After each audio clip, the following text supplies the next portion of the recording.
اللعين الرجيم بفضل الله بسم الله الرحمن الرحيم الحمد لله رب العالمين الحمد لله والحمد حقه كما يستحقه حمدا كثيرا الحمد لله الذي هدانا لهذا وما كنا لنهتدي لولا أن هدانا الله اللهم لعن أول ظالم ظلم حق محمد وآل محمد وآخر تابع له على ذلك اللهم لعن العصابة التي جاهدت الحسين وشايعت وبايعت وتابعت على قتله اللهم لعنهم جميعا ثم الصلاة والسلام على خير خلق الله أجمعين محمد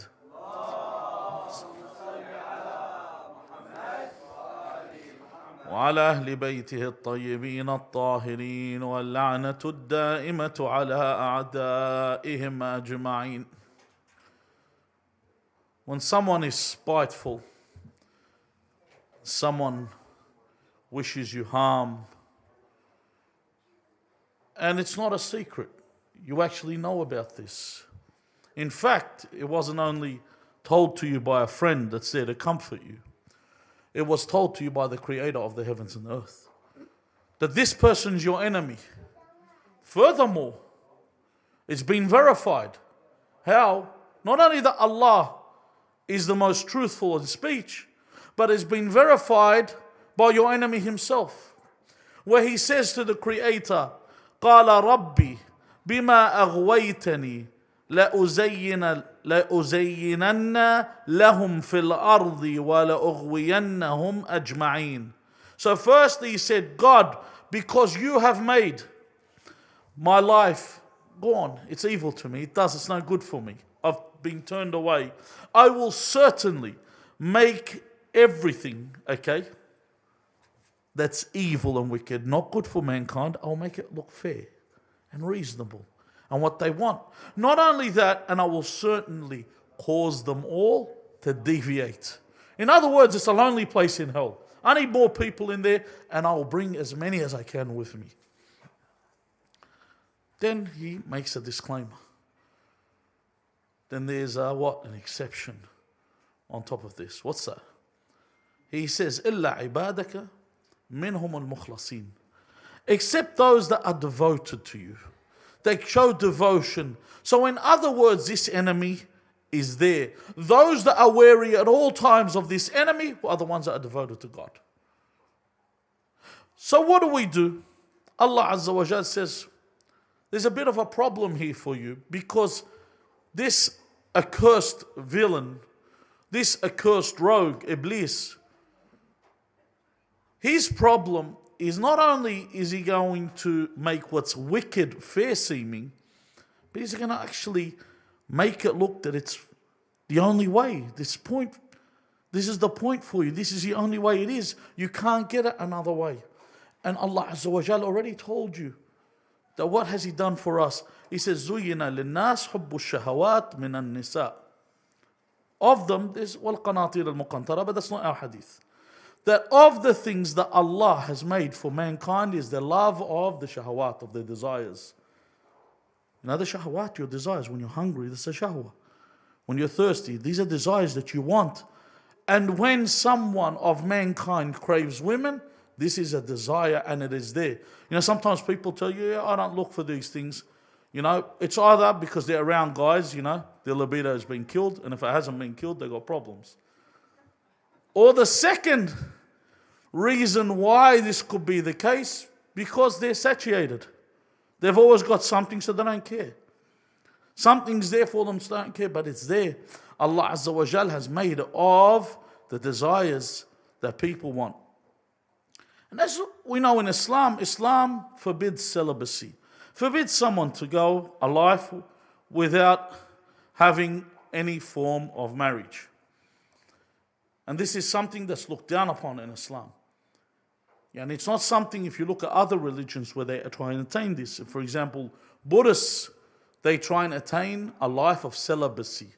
Or if you look at the The Christian faith originally, the one that, because it's not the faith of Christ, it's the faith of St. Paul. St. Paul was a big adherent of celibacy.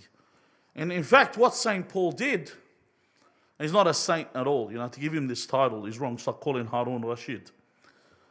To give him this title, Paul of Tarsus, as he's originally called, the killer of Stephen, the first martyr in Christianity, whom he stoned to death, ordered for him to be stoned to death, Paul actually called for people to be celibate. He said only the weak ones adhere to their desires. And he had an actual book about it. It was called the Acts of Paul and Thecla, the book. And there was this woman he hung out with called Thecla. I wonder who she was. She was probably one of the women that we have in our religion that were around the Prophet. One of those that caused problems in the land. No, this is a fact. So what they did is they went around collecting all these married women and taking them away from their husbands. They said because celibacy is the way. And you could only imagine, like, you know, you've seen these cults where they have a leader that calls for celibacy and he's the only one that seeds everything. You know, it's one of those things where he calls everyone away from God and he's the most deviated of them all. So anyway, he calls everyone away from marriage and he's the most deviated of them all. Calls them to God, but then he suddenly becomes the embodiment of God. And this is what they do. So we don't have this. Both for males and females, we don't have this. However, is it haram to eat lamb or beef? No. Can I just go shoot a lamb in the head and eat its flesh? No. Just like meat has a halal way, matrimony, marriage has a halal way. Companionship has a permissible way and a haram way. You could say, hold on, but this is lamb. That's right. And that is lamb. But it's been killed differently. Okay, we'll get a Jew, he'll kill it in a kosher way. Does it become halal? No, there are conditions. These conditions must be fulfilled in order for me to consume the meat. Likewise with everything. It is not permissible until I fulfill the laws. Before we go into this direction, let's take a look at the friendship laws or relationship laws between the genders or the sexes, if you want to use the term. Either term will do. Now, in Islam, we don't have victim blaming. We never blame the victim. In anything, it's whoever's the perpetrator is the perpetrator. And Islam believes in equal opportunities. Why? The narration where the messenger, Imam al-Sadiq alayhi salam says, Al-mar'atu idha tawa'at al-rajul. So in always, a woman, if she follows or obeys the man. See, in other words, when you hear these stories where a woman follows a man into his apartment, she's moving along. And as long as Islam keeps these laws, as long as she's consenting, look at what it says, they're equal here. He says, إذا طاوعت الرجل فالتزمها حراما, okay, whether he embraces her or he commits to her, okay, أو قبلها meaning he kisses her, also is a form of embracing as well, okay, haraman as well, because we're still speaking about this. He says أو باشرها, which is also a form of being able to touch in a non-lawful way. Haraman as well. Then he says, أَوْ فَاكَهَهَا, which if they flirt with each other. وَأَصَابَ مِنْهَا فَاحِشَةً, if it gets to the point where they fornicate. Then Islam says, فَعَلَيْهَا مِنَ الْوِزْرِ مَا عَلَى الرَّجُلِ, they're both equally accountable. Whatever sin the man has committed, the woman has committed. It's not like, I was coerced, I didn't want to do this. No. You consent, you accept, you're part of it. Then Islam shows you where we don't blame the victim. Then the Imam says, فَإِنْ غَلَبَهَا عَلَى نَفْسِهَا كَانَ عَلَى الرَّجُلِ وِزْرُهَا. If the man does not, and he's the one that overcomes and does not take her consent, then all the sin is upon the man. So like I said, there's no victim blaming here, but they both wear the burden. What is this burden we speak of? What is a burden? Because hold on, if a man and a woman are in a relationship, all these things are allowed in one circumstance, but they're not allowed in another. There's another narration where the Imam says, "Man safaha imra'atan tahrumu alayh faqad ba'a bi sakhatin min Allah." He says if someone was to shake the hand of a woman that isn't his mahram. You see this a lot of times, the boys, they got girl friends that they are friends with. They'll shake hands with them. They'll hug them. They'll give them that kiss on the cheek. This is like, just the shake, ba'a. Do you know what ba'a bi sakhatin min Allah means? That they become eligible. They've sought the wrath of God upon them. This is what it means. Azza wa Jal. وَمَنْ الْتَزَمَ امْرَأَةً حَرَامًا. And whoever is to hug or embrace a woman that is not permissible upon him, and on mahram, he says, قُرِنَ فِي سِلْسِلَةٍ مِّن نَارٍ مَعَ شَيْطَانٍ فَيُقْذَفَانِ فِي النَّارِ. That they are chained together, shackled together, a devil, and this person are shackled together with a shackle or chain of fire, and they are thrown into the fire of hell. Why? Because I can have something that's permissible, instead I choose to eat what's not permissible. Instead I have to decide that I'm going to have something not permissible. Who's my non-mahram? My cousin is a foreign person, man or woman. If I'm a female, my cousin who is a foreign man, is a foreign man. My work colleague is what? A foreign person. My fellow student is a foreign person. My brother-in-law, my sister-in-law are foreign people. These are the laws of Islam. The other thing is, when I want to deal with a non-mahram, I always need to deal with this. Apply it to yourself. Do you wish for other people to check out your women or follow your women or do these things with your women folk? Because we have the hadith on Amir al-Mu'minin salawatullahi wa salamu alayhi, says ما زنى غيور قط, or ما زنى عفيف in another narration. So a person that has regard, what's a ghayur? Someone that has jealousy for their women, that has regard for their women. It's not a joke for them. What's the opposite of a ghayur? The opposite of a ghayur is a dayuth, which is what? A cuckold. What is a cuckold? You hear this word a lot. What is a cuckold? What is a dayuth? A dayuth is, if you notice the pigs, hashakum, the pigs, they allow their mothers, they push them to mate with other pigs and their siblings. They push them because they have no honor. They have no dignity. Unlike, if you look at the rooster, there are 26 hens and there's another 3 roosters. One rooster is the cock of the roost. No one else is going to come close. And if any other rooster comes, they will peck them. They will push them out of there. They will not agree because the rooster is ghayur. Whereas the pig is a dayuth, hashakum. Tikramun, as we also say. This is the nature of the things. A cuckold, someone that doesn't care, has no regard for what they have. So then the question comes in, all right, what if we are courting? They say, hold on, while we're courting, we're flirting with the intention to get married. Haram. Haram. It's not permissible. It doesn't make it permissible. When you have a conversation, at first when you're getting to know someone, you ask them what they're looking for in a spouse. When the conversation, you've worked out that this person is someone that I want to marry, that's where it stops. It doesn't get to the point where, oh, I miss you, I can't wait to see you again. You know, I feel this way about you. She says, I feel this way about you. We're moving from one spot. All of this haram upon haram. People tell you, all right, what about minimizing the harm? You know, this is a system they used to bring in, harm minimization, where, for example, we had the problem with a heroin shooting.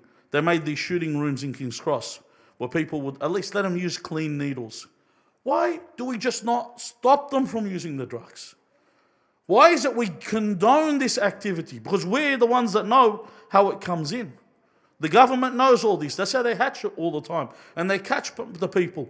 You look at when you make the laws, see, sometimes you sit and think to yourself, All right, there's countries that execute people for dealing drugs. Why do drugs still get dealt? It's not because they're executing them. They execute who doesn't pay the right authorities. The ones that pay the right authorities get the drugs through. That's how it works. So there's no real minimization there. What's halal is halal. What's haram is haram. Can they meet in public when they're courting, get to know each other? Of course, as long as the religious laws are observed. And what are the religious laws? The law of khilwa. Khilwa, where one cannot be alone with somebody. Being alone, remember I mentioned before, being alone does not necessarily mean being alone in a room. Sometimes you could be somewhere where no one knows you. This is problematic.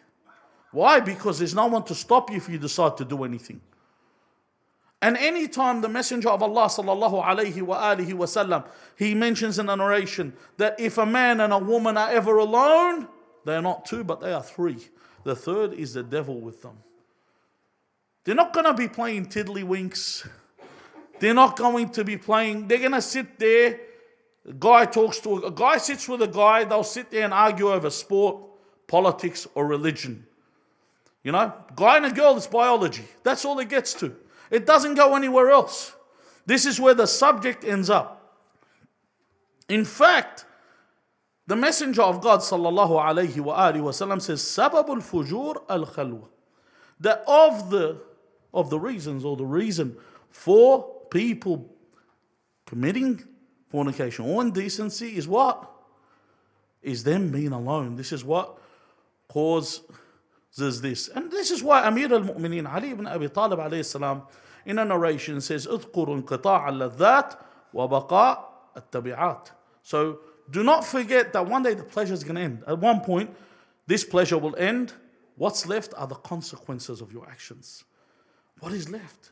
What you've done and what are its consequences. Remember, I'm not targeting the males here only. This is targeted upon the females. Because the females fall into the same sin, except females know how to act like they've done nothing wrong. And a guy is more like, hear me, hear, I've done this loud and clear. In fact, he'll take a photo and put it on Instagram. This is the difference, where the woman will always put Ayatul Kursi on Instagram and pretend nothing's been going on. Okay. Now we get to the subject. The subject was asked about why do some scholars, that was a question, I'm not saying it's true what the question is. Why do some scholars forbid fixed term marriage and why do some not? This isn't true because our ulama all permit fixed term marriage. Okay, fixed term marriage is used by the term what? Mut'a or istimta'.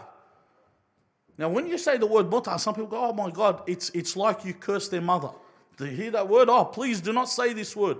In fact, the meaning of the word, gratification, pleasure, this is what it is. It's attaining pleasure. This is what it's about. It's attaining enjoyment. People tell you, oh, I can't accept it, but that's its meaning. This is the actual meaning of the word. Now, the question is it not haram? Because we hear in the narrations from the majority of the Muslims, they say that the Muslims were out fighting and then they said, oh Rasulullah, there are no women here. What do you want us to do? Do you want us to do what is haram in the discussion we mentioned last night, the second part of the illicit imagery?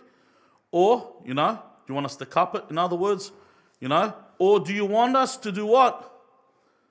And then the Prophet said, okay, you do this, what's called a fixed term marriage. And then they say, the Prophet says it's permissible, we know in the Quran, وَمَا أَتَاكُمُ الرَّسُولُ فَخُذُوهُ وَمَا نَهَاكُمْ عَنْهُ فَانْتَهُوا. So what Rasulullah has commanded you, it becomes a command. What he prohibits you from, it becomes what? Prohibited. So here Rasulullah has commanded, at no point does he prohibit it. So what happened? How did it become prohibited? What's the story? Research the story. The story was during the time of Rasulullah, it was done. During the time of Abu Bakr, it was done. For the 2 years and a bit he ruled, it was done. Even even Ibn Abbas says, I used to do it. It was done. The first year of the rule of Umar ibn al-Khattab ruled for how long? 9 years or 10, between that time. The first year of Umar's rule, it was okay. He allowed it to be done. The second year he allowed it. The third year he allowed it. On the fourth year, he walked into his sister's home. Her name was Afra. He walked into Afra's home and he saw her breastfeeding a child. And he says, and she wasn't that Ba'al, she wasn't married. So he said to her, whose child is this?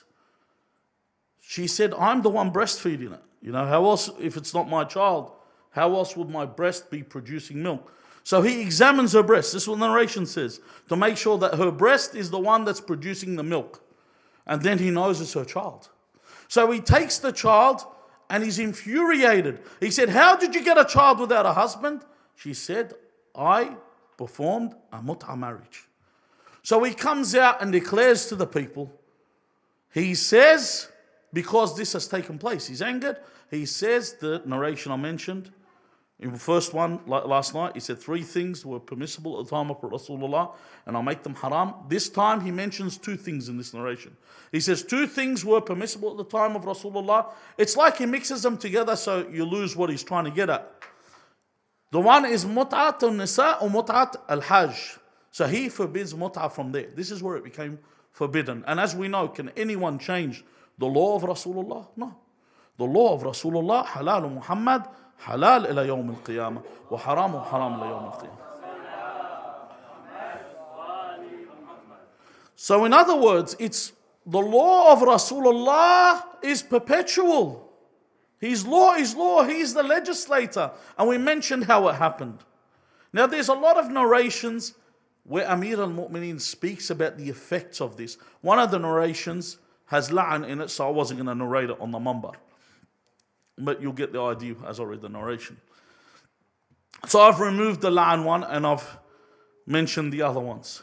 Of the one I want to mention, he says, لولا أن عمر نهى عن المتعة.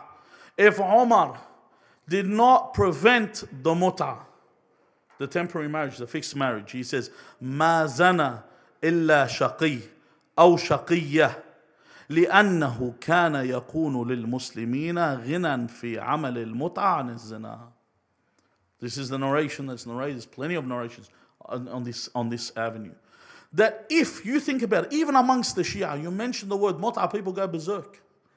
They are crazy. Oh, what's this? You know, the guy's speaking in tongues. Where did they come up with this? Why? It's something that's attacked, and some of these people, when they speak about it, they're afraid to even discuss it because of Umar making it haram. If it wasn't haram, people wouldn't commit adultery.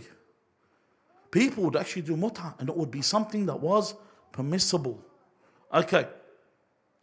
We get to this. No one would commit adultery except who? Shaqi. A shaqi is what? A wicked person. A sinner. So you know, the person doesn't care. You know, halal, haram, the way it comes, I don't care. You know? Doesn't matter.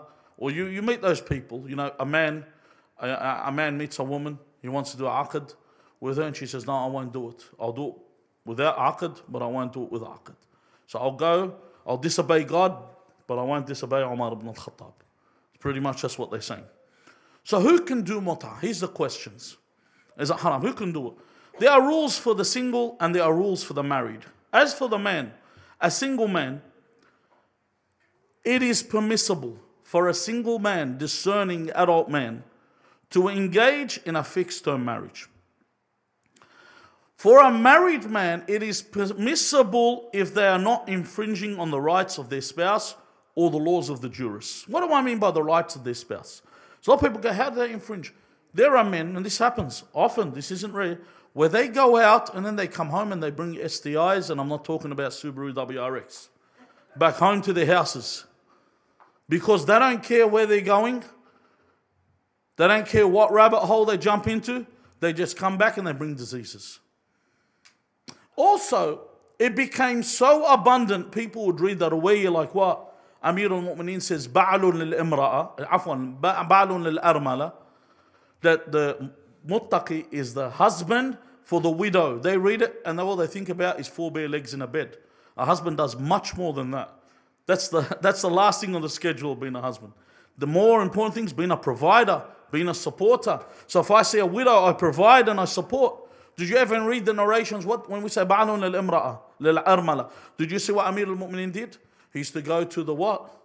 To the house of the widow and the orphans. What would he do there? Would he say, all right, kids, go outside and play? No. He would cook for them and he would feed them. This is what it means. It doesn't mean just run around and see how many things I can notch up or how many scores I can get.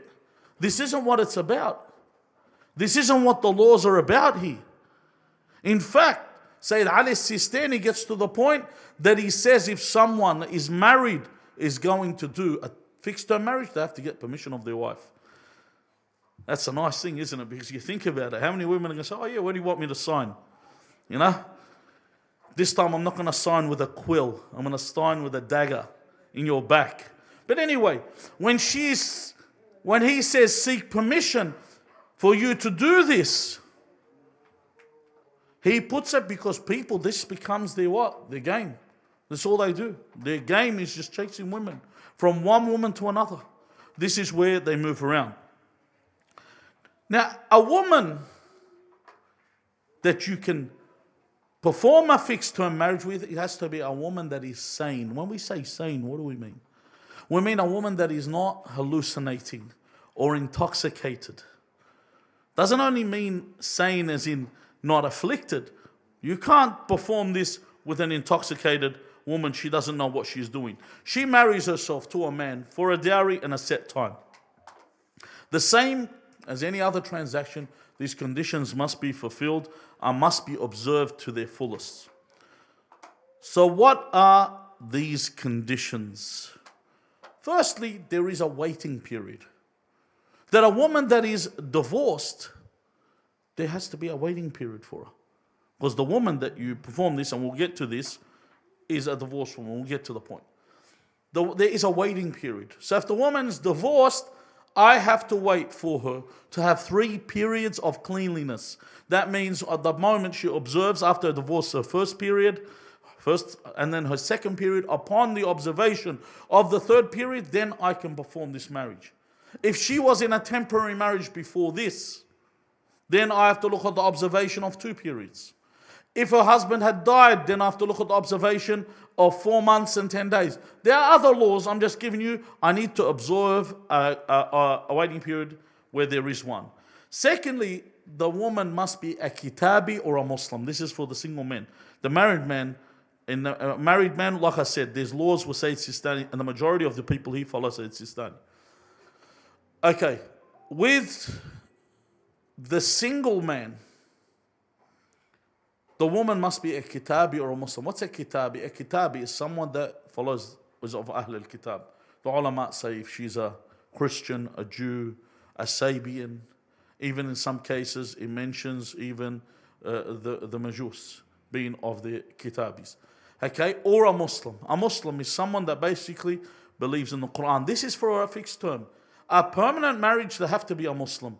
Majority of ulama will not marry you or will not accept for you to be married to a non-Muslim. Secondly, the woman must not be, like I said, in her waiting period, nor must she be married. You can't say she's non-Muslim, her marriage doesn't count. Of course it counts. Their marriage is their marriage. And they have a waiting period. If she gets divorced, she even has a waiting period.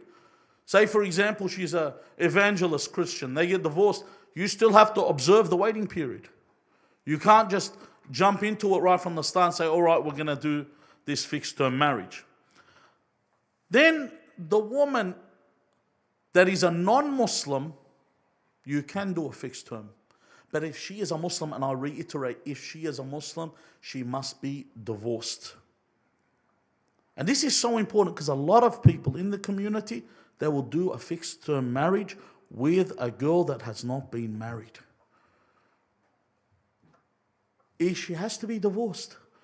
You cannot do a fixed term marriage with a woman that has not been married except with the permission of her wali, being her father, her paternal grandfather, or the Hakim al-Shara, if they are not available. Now here's a question. What if she's 35 years old and she's still unmarried? You need the permission of the wali. So don't sit there whenever, and especially to the sisters, whenever a guy comes to convince you that this is correct, they are lying to you. They do not understand. And if you ask them, where did you get this from? They won't even know. They'll say there is a marja with this opinion. We're looking at what the majority of the maraja that people follow say. Otherwise I can get you a marja that will let you do all kinds of things. Depends. There's people that want to get a divorce, buy themselves some mullah overseas and you give them a divorce via post. You're not divorced. So what if he says you're divorced? You're not divorced. As we say in Arabic, dafanne sawa. We buried him together. So that, we're both in on it. It's not something that you can lie to God. بل الإنسان على نفسه بصيرة ولو ألقى معاذيره. Even if you try to make up excuses. So what are the differences between a fixed term marriage and a permanent marriage? The difference is there is no financial responsibility in a fixed term marriage. You don't have to support them financially. Neither inherit from each other in a fixed term marriage. There's no inheritance. However, with the children, they have equal rights from either marriage. You can't say to one child, Inti ibn Mut'ah. No, he is rightful as you are rightful. Everyone's considered a child there. Okay. Now, here's a question that comes up often. And this question is, they will always ask you, would you accept mut'ah on your daughter? Have you ever heard this question? Someone says, would you accept mut'ah on your daughter? So firstly, when someone says to this, come to think of it, no one wants any of their kids married. They want them all next to them. Boy or girl, you just want them at home. You love your kids around you. But it's an obligation to have them married to begin with. These people that tell you, the first thing you ask them, would you marry your daughter to someone as a third or a fourth wife? Would you marry your daughter at the legal age in Australia? By court order, which is 16, without court order is 18. So let's say by court order at 16. Would you marry her to a 75-year-old non-billionaire? Because there's a billionaire, they're all going to say yes. Would you marry her to most of them, the people that ask these questions. I'm not talking about the believers. So would you marry your 16-year-old daughter to a 75-year-old non-billionaire? And if they say no, you say, but it's permissible. Why are you going against God's law? Because that's what they say. It's permissible. Why are you going against God's law? Here's the thing. What is the hukum? What is the ruling for mut'ah? Is it haram, makruh, mubah, mustahab, or wajib? What is it? No. It depends on the situation. If I want to do mut'ah with a non-married girl, it's haram. If I want to do mut'ah,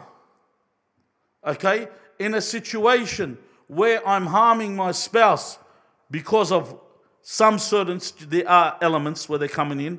Like for example, if you're married to a sayyida, or alwiya, and you want to marry on top of her, it's makruh. So the ruling there would become makruh. If you want to do it, you're a single person, and you don't want to commit sin, it becomes mustahab, or it can become wajib. Why? So you don't commit sin. It becomes wajib upon you. So you don't commit sin. Say, I'm not able to get permanently married. This is my only way so I don't commit sin. It becomes wajib on you. So the law variates. So firstly, I want to tell you, if someone asks you, would you marry your daughter? You say, firstly, if my daughter is divorced. Secondly, if my daughter is independent. Thirdly, if the man is righteous and God-fearing. And she wants to avoid committing adultery. Fourthly, then you have no say in the matter to begin with. She's independent. Divorced, who said you have a right? You don't have opinion in the matter. Okay? And anyway, you don't really want to know about it. You don't want to know what's going on. So in these situations, it's permissible. People will turn around and say, how could this be so? These are the laws of God. Would you rather the person to commit adultery? This is what's permissible. If they're divorced, they're independent, the person is God-fearing, then it has been made permissible. But this does not mean that you are obligated. You're not obligated to do this. This is permissible. It's like eating grasshoppers. You can eat a grasshopper. It's a delicacy in the Khalij, in the Gulf. They eat grasshoppers. Is it haram to eat a grasshopper? No. Do you have to eat a grasshopper? Do you have to eat a grasshopper? No. It's up to you. So when I bring up this subject should not be taboo. In fact, even today, alhamdulillah, I've been seeing believers, and God bless them because they're doing this. When their daughters are courting with, and this has been happening a while, a girl is courting with a young man for marriage, and they don't want to do the aqd yet. Do you know what they've been doing? They've been doing an aqd munqata' with conditions, a fixed term marriage, so they don't enter haram. This is something that's very good. Why? It keeps them away from sin. I don't mean the first guy that knocks on your door wants to talk to your daughter, you say, all right, zawajtuka ibnati. You don't say stuff like that. What are you doing? No, one say, when this person comes into your house and you are certain, I want this person. But hold on, you say, all right now when Shahr Ramadan, want to wait till Shahr Ramadan finishes, they're going to be talking. Let's do a fixed term marriage so they don't talk bil haram with conditions. But I know this person's going to marry her anyway. It's when I've got certainty that they're going to get married. Do you know what I mean? Then better than them doing haram. Because like I said, they're not going to be talking about how hot it is in the day and how cold it is in the night. You know the discussion. How many of you have a discussion with a person? You know, a lot of the times, a lot of guys go, I hate when I'm texting someone of the opposite gender and it takes them so long to text me back. It doesn't take long. It's because you're yearning to hear this flirtation return back to you, being reciprocated. It's not long. If you put yourself in the mindset, I don't care when they respond, you'll feel like the response is coming back so quick. But you're in that state of mind because you're enjoying this moment. If I'm enjoying this moment and I'm flirting, if it's not permissible, then Assalamu alaikum wa sallallahu ala Muhammed wa ali Muhammad. Then it is forbidden. We ask Allah Azza wa Jal to purify our thoughts. We ask Allah Azza wa Jal to let us understand His laws for what they are and not be what? Not be of those that contest them. You know those people when you tell them fixed. Something very important I didn't add, but I want to say. Sometimes you tell someone a fixed term marriage, you know what they say? It's very important this point. They come up to you and they say, oh, people do it wrong. Okay, I seen a guy do a burnout with a Mercedes-Benz. Does that mean Mercedes-Benz are terrible cars, you shouldn't drive them? If you see an imbecile doing a burnout in a Mercedes-Benz, you don't blame the Mercedes-Benz. You blame the imbecile doing the burnout. Isn't that right? In other words, if I see someone not doing fixed-term marriage properly, someone abusing fixed-term marriage, he's the problem, not the fixed-term marriage. So we ask Allah Azza wa Jal that we see His laws as they are. We ask Allah Azza wa Jal that He purifies our hearts. Purifies our hearts and makes us see things in their actual essence and what they are and what they're for. We ask Allah Azza wa Jal to make us obedient and away from His sin. We ask Allah to lower our gaze from what is forbidden to us. We ask Allah Azza wa Jal to make us content with what we have so I don't get killed tonight. We ask Allah Azza wa Jal to hasten the reappearance of our master Al-Hujjat ibn al-Hasan al-Mehdi arwahuna fidah. Bismillah ar-Rahman ar-Rahim. Allahumma salli ala Muhammed wa ali Muhammad. Allahumma qul li waliyika صلواتك عليه وعلى آبائه في هذه الساعة وفي كل ساعة وليا وحافظا وقائدا وناصرا ودليلا وعينا حتى تسكنه أرضك طوعا وتمتعه فيها طويلا برحمتك يا أرحم الراحمين. أعوذ بجلال وجهك الكريم أن ينقضي عني شهر رمضان أو يطلع الفجر من ليلتي هذه ولك قبلي تبعة أو ذنب تعذبني عليه. وإلى أرواح المؤمنين والمؤمنات وإلى أرواح موتانا وموتاكم لقبول الأعمال وتعجيل الفرج. رحم الله من قرأ سورة المباركة الفاتحة مع الصلوات.